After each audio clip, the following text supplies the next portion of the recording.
हाँ, तो आज हम लोग करने वाले हैं पीरियोडिक क्लासिफिकेशन ऑफ एलिमेंट्स। ठीक है, बहुत ही इंटरेस्टिंग चैप्टर है, केमिस्ट्री का है।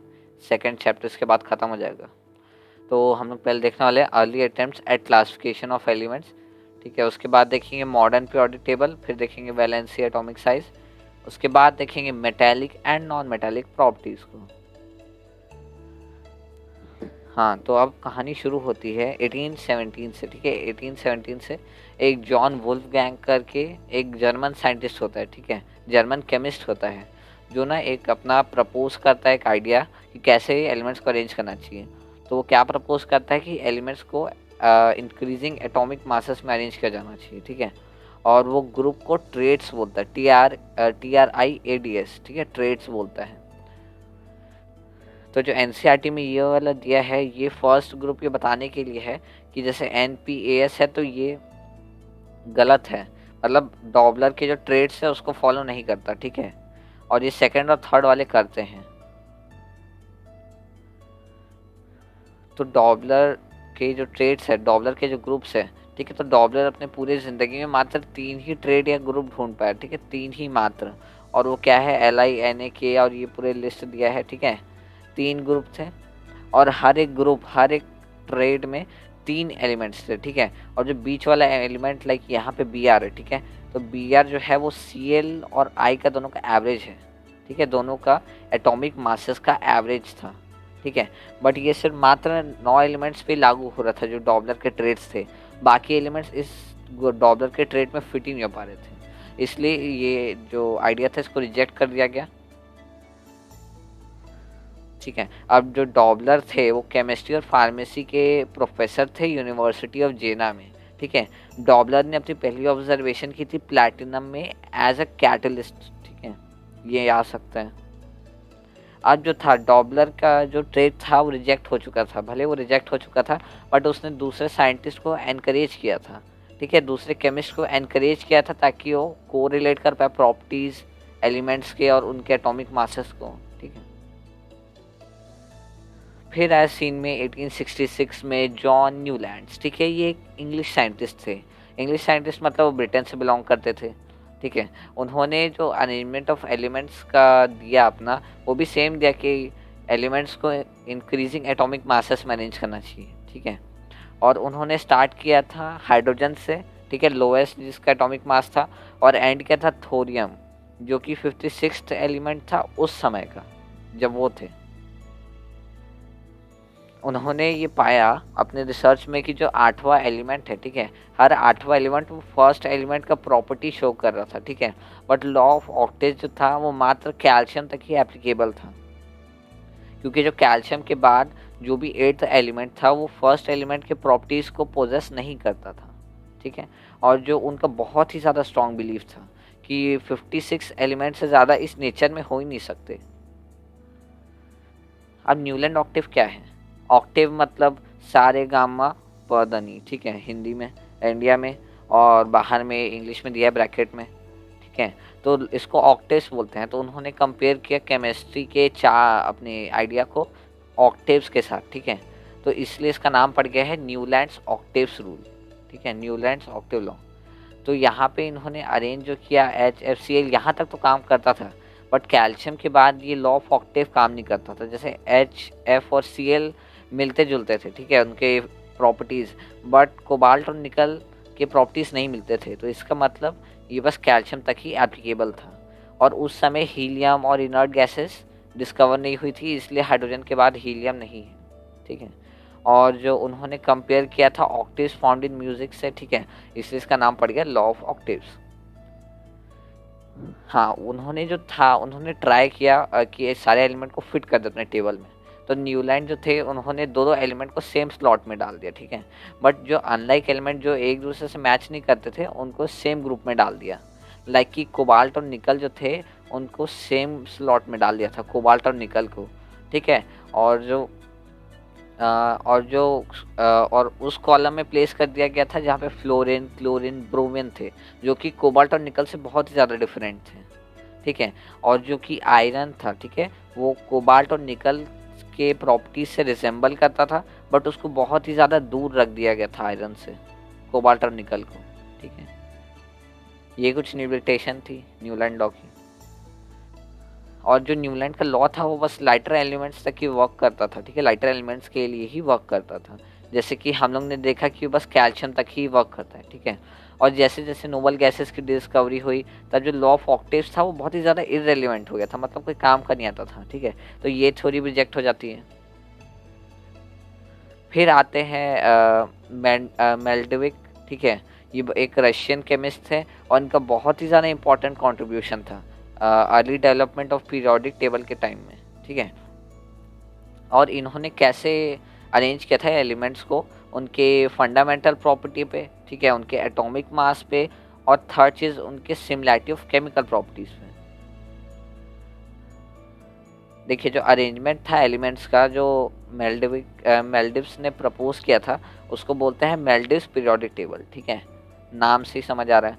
और जो पीरियोडिक टेबल था वो बहुत ही ज़्यादा, ये साबित हुआ वो जो पीरियोडिक टेबल था कि बहुत ज़्यादा वो केमिस्ट्री के प्रिंसिपल्स को यूनिफाई कर रहा था, ठीक है, बहुत ही ज़्यादा यूनिफाइंग प्रिंसिपल था केमिस्ट्री का, बन गया, ठीक है। और ये बहुत ज़्यादा एक मोटिवेशन दे रहा था नए एलिमेंट्स की खोज के लिए। इनके समय में मेल्डिव्स के समय में 63 एलिमेंट्स नोन थे, ठीक है। और उन्होंने एग्जामिन किया रिलेशनशिप बिटवीन एटॉमिक मासेस और उनके फिजिकल और केमिकल प्रॉपर्टीज में। उन्होंने हाइड्रोजन और ऑक्सीजन को ऐसे चुना कि वो बहुत ज़्यादा रिएक्टिव एलिमेंट्स है, ठीक है, और वो हर मोस्ट ऑफ द एलिमेंट्स के साथ कंपाउंड्स फॉर्म करते हैं, ठीक है। तो जो फॉर्मूला है हाइड्रेट्स और ऑक्साइड्स का, जो एलिमेंट के द्वारा फॉर्म किया जाता है, वो ऐसे ट्रीट करने लग गया, एक बेसिक प्रॉपर्टी की तरह ट्रीट करने लगे लोग, ठीक है, एलिमेंट की, एक एलिमेंट के क्लासिफिकेशन के लिए, ठीक है। देखिए उन्होंने सॉर्ट किया एलिमेंट को उनके सिमिलर प्रॉपर्टी पे, ठीक है, और उन्होंने अरेंज किया एलिमेंट को इंक्रीजिंग एटॉमिक मासेस में। और उन्होंने देखा कि एक पीरियोडिक रीअकरेंस होता है एलिमेंट्स का with similar physical and chemical properties. मतलब उन्होंने ये देखा कि जो उनकी फिजिकल और केमिकल प्रॉपर्टीज़ थी वो कुछ एलिमेंट्स के बाद री वापस से उस टाइप की प्रॉपर्टीज़ दिखती थी, ठीक है। और इसी बेसिस पे उन्होंने एक पीरियोडिक लॉ को फॉर्मुलेट किया, ठीक है, जिसको बोला जाता है the properties of elements are the periodic function of their atomic masses. अब ऐसा कुछ था मेल्डिव का पीरियोडिक टेबल, ठीक है, ये पीरियड थे 1 2 3 4, और यहाँ पे ये ग्रुप है, ठीक है, और ये ग्रुप जो थे ये 8 तक थे, ठीक है। और ये फर्स्ट सीरीज सेकेंड सीरीज थे इसमें। अब जो मेल्डिव का जो पीरियोडिक टेबल था उसमें जो हाइड्राइड और ऑक्साइड था वो ऊपर में रखा गया था, ठीक है, टॉप कॉलम में रखा गया था। और जो आर था वो रिप्रेजेंट किया, आर जो था वो किसी भी एलिमेंट को रिप्रेजेंट करने के लिए था ग्रुप में, ठीक है। अब नोट करने की बात ये है कि फॉर्मूला उसी वे में लिखा जाता था, ठीक है। और जैसे कि एग्जांपल देख लेते हैं कि हाइड्राइड जो था कार्बन का, जैसे RH4 यहाँ पे लिखा है, RH4, तो इसको अगर हम लोग को कार्बन के लिए चाहिए तो हम लोग R की जगह C लिख देंगे, CH4 सिंपल। और जो ऑक्साइड है कार्बन का, ठीक है, उसके लिए हम लोग क्या करेंगे कि जो RO2 है R की जगह C कर देंगे बस, तो CO2 हो जाएगा। देखिए ये कुछ एग्जांपल्स हैं जिसमें मेल्डिव को जो था उसको उनको प्लेस करना पड़ा एलिमेंट्स को, जो ज़्यादा एटॉमिक मासेस वाले एलिमेंट्स हैं उनको कम एटॉमिक मासेस वाले एलिमेंट्स से पहले रखना पड़ा, ठीक है। लाइक हम लोग देख सकते हैं कि जो कोबाल्ट और निकल है, तो यहाँ पे उन्होंने कोबाल्ट को पहले रखा है, ठीक है, जबकि उसका एटॉमिक मास ज़्यादा है निकल से, ठीक है। ये इसलिए रखा गया है, इसलिए रखे हैं वो, ताकि जो सिमिलर प्रॉपर्टीज़ हैं उनको एक साथ ग्रुप में रखा जा सके, ठीक है। अब उन्होंने इसको फॉर्मुलेट किया था कैसे, एटॉमिक मास के बेसिस पे, उनके फंडामेंटल प्रॉपर्टीज़ के बेसिस पे, और उनके सिमिलैरिटी ऑफ प्रॉपर्टीज़ के बेसिस पे। और जो सिमिलैरिटी ऑफ प्रॉपर्टीज़ था वो उनके लिए प्रायोरिटी था, ठीक है। अब उन्होंने कुछ गैप छोड़ दिया था अपने पीरियोडिक टेबल में, उन्होंने पीरियोडिक टेबल में अपने कुछ गैप छोड़ दिए थे, बजाय कि ऐसे देखने की कि वो डिफेक्ट है, उन्होंने प्रेडिक्ट किया कि यहाँ पे कुछ एलिमेंट्स ऐसे हो सकते हैं जो अभी डिस्कवर नहीं हुए हैं पर भविष्य में डिस्कवर होंगे, ठीक है। हाँ, जो एलिमेंट का गैप रह गया था, जैसे जो एलिमेंट डिस्कवर नहीं हुए थे उस समय बट उन्होंने गैप छोड़ दिया था, तो उस उन्होंने उनमें जैसे कि एग्जांपल देखते हैं कि यहाँ पे हाइड्रोजन है, ठीक है, ये ग्रुप है, तो यहाँ हाइड्रोजन है, फिर यहाँ हम लोग को नहीं पता कौन सा है क्योंकि डिस्कवर नहीं हुआ, गैप है, ठीक है। इसके बाद Na है, तो यहाँ H है, तो H के बाद हम लोग को नाम देना पड़ेगा। तो वो कैसे नाम दिए थे कि H के बाद वो ए का यूज़ किए। ए का मतलब संस्कृत में न्यूमेरिकल को बोलते हैं, ठीक है, 1 को बोलते हैं ए का, ठीक है, संस्कृत में 1 को ए का बोलते हैं। तो ए का एच, क्योंकि वो प्रीसीडिंग है, प्रीसीडिंग मतलब पहले वाला, तो पहले वाला कौन सा था, एच, अननोन के पहले वाला एच था, इसलिए ए का एच हो गया, ठीक है। और फॉर इंस्टेंस जो स्क्रैंडेनियम, गैलियम और जर्मेनियम है वो डिस्कवर बाद में हुए थे, ठीक है, बट उनकी जो प्रॉपर्टीज थी वो सिमिलर थी ए का बोरॉन, ए का एल्यूमिनियम और ए का सिलिकॉन से, ठीक है। मतलब कि नाम रखे थे पहले ए का एल्यूमिनियम वगैरह एक का करके, फिर उसके बाद डिस्कवर हुआ तो ये नाम हो गया, चेंज हो गया, ठीक है। तो जो प्रॉपर्टीज थी ए का एल्यूमिनियम और ए का और गैलियम की बहुत ज़्यादा सिमिलर है, मतलब आज के समय में गैलियम डिस्कवर हो गया बट उस समय उन्होंने प्रेडिक्ट कर दिया था ए का एल्यूमिनियम, ठीक है, उसका नाम, तो उन्होंने उसकी प्रॉपर्टीज़ भी प्रेडिक्ट की थी, ठीक है, जो प्रॉपर्टीज़ बहुत ही ज़्यादा मिलती जुलती थी, और भविष्य में नाम को रिप्लेस कर दिया गया गैलियम से, ए का एल्यूमिनियम को गैलियम से। अब जो नोबल गैसेस थे हीलियम, नियॉन और आर्गन, ठीक है, हीलियम, नियॉन, आर्गन, ये सब मेंशन किए गए हैं पहले भी, ठीक है। ये सब गैसेस जो थे ये डिस्कवर बाद में हुए थे क्योंकि ये बहुत ज़्यादा इनर्ट थे, मतलब कि बहुत जल्दी रिएक्ट नहीं करते थे, ठीक है, और ये प्रेजेंट थे बहुत ही ज़्यादा लो कंसनट्रेशन में एटमॉस्फेयर के, ठीक है। और जो उनके स्ट्रेंथ था पीरियोडिक टेबल का, मेल्डिव का, कि जो ये गैसेस थे जब वो डिस्कवर हो जाते थे, ये जब डिस्कवर हुए तो उनको अलग ग्रुप में रखा जा सकता था बिना ये जो नए ऑर्डर को डिस्टर्ब किए हुए, ठीक है, जो ऑर्डर पहले से चलते आ रहे हैं उसको डिस्टर्ब किए बिना हम लोग न्यू ग्रुप में इसको अरेंज कर सकते थे।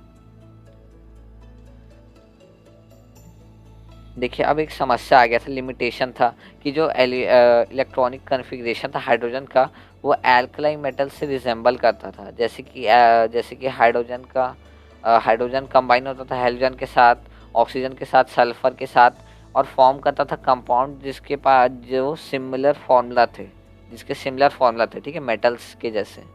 और in other hand just like halogen, hydrogen also exist as diatomic, मतलब कि जैसे कि हेलोजन जैसे एग्जिस्ट करते थे वैसे ही हाइड्रोजन भी एग्जिस्ट करते थे डायटोमिक, मतलब 2 मॉलिक्यूल्स में, ठीक है, और वो कंबाइंस होते थे मेटल्स और नॉन मेटल्स के साथ कोवेलेंट बॉन्ड बनाने के लिए।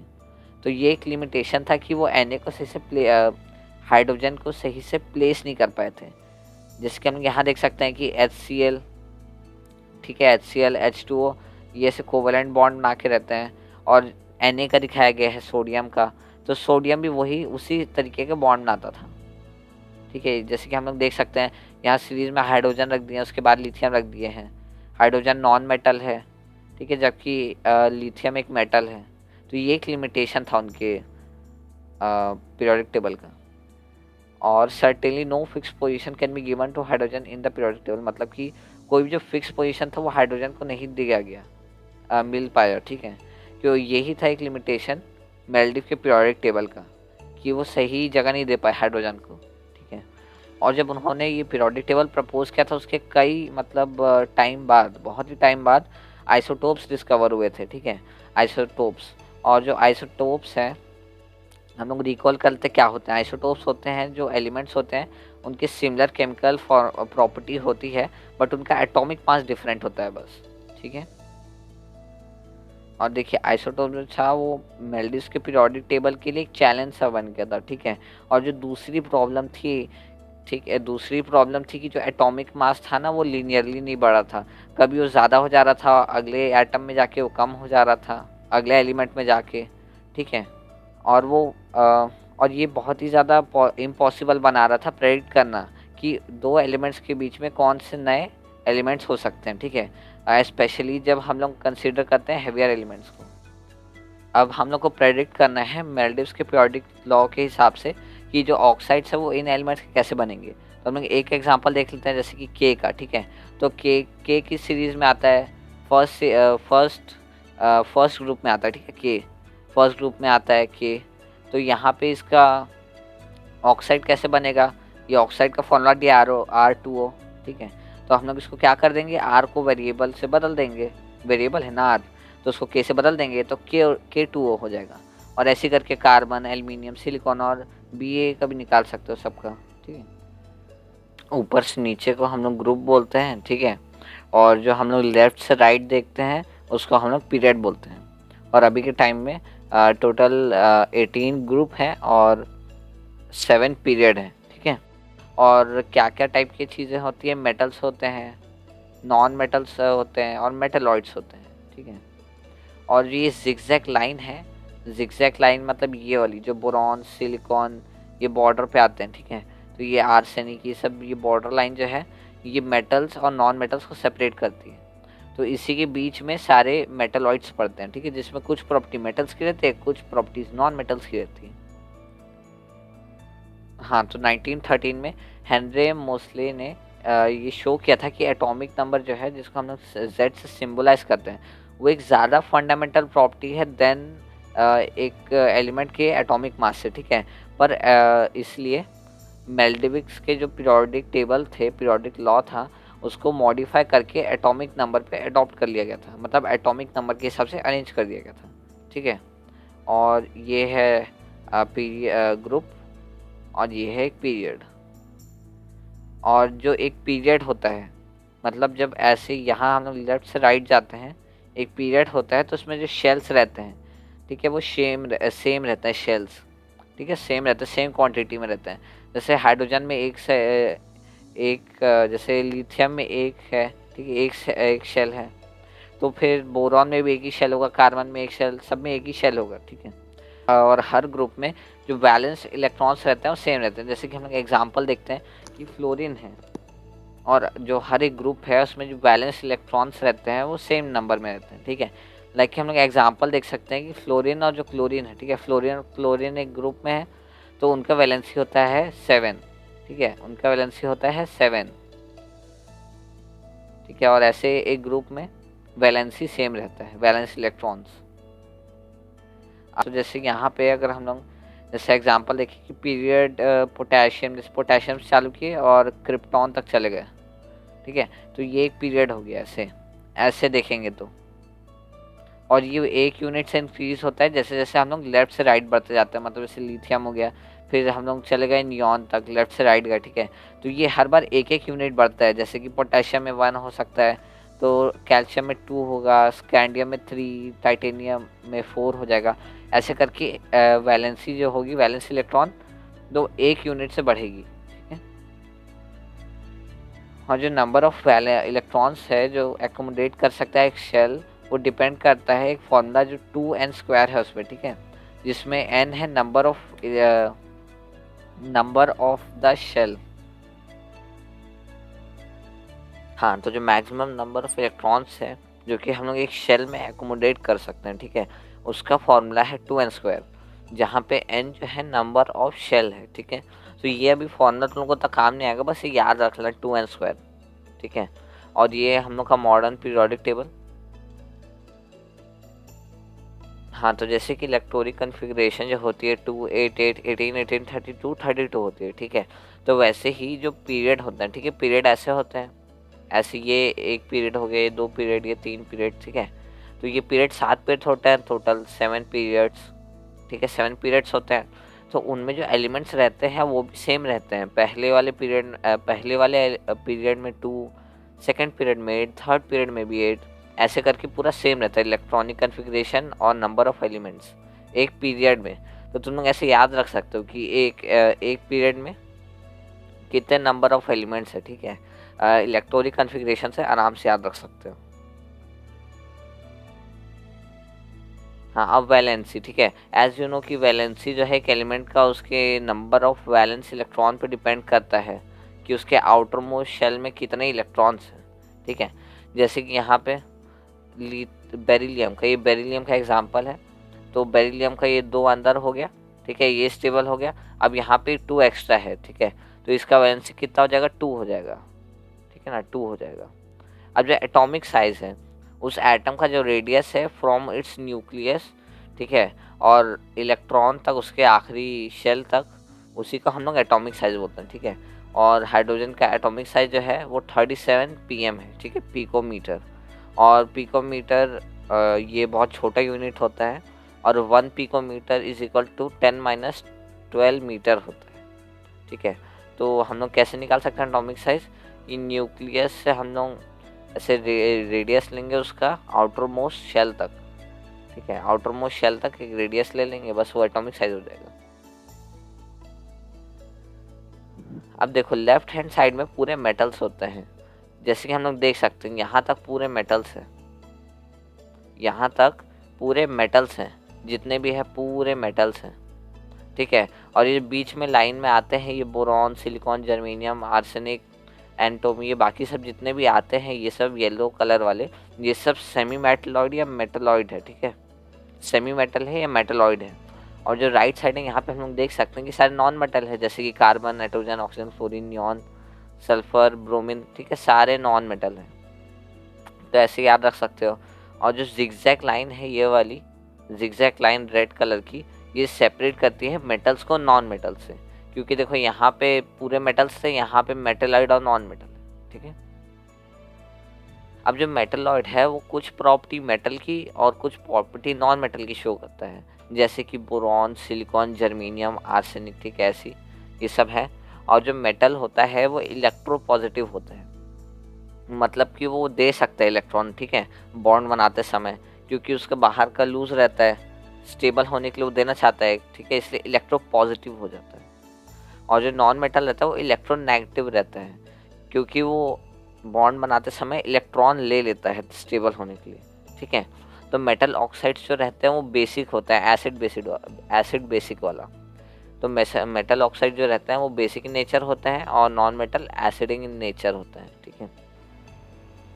हाँ, तो जैसे पीरियड होता है तो उसमें शेल सेम रहता है, जैसे कि ले लेते हैं एग्जांपल के लिए 6 पीरियड, तो इसमें जैसे सीजियम है, बेरियम है, हाफनियम है, ये सब में शेल्स सेम रहेंगे, ठीक है, जितने भी टोटल नंबर ऑफ शेल्स है वो सेम रहेंगे, बट वैलेंस इलेक्ट्रॉन जो है वो बढ़ते जाएगा, ठीक है, वैलेंस इलेक्ट्रॉन जो है वो बढ़ते जाएगा जैसे जैसे हम लोग पीरियड में आगे बढ़ते जाएंगे।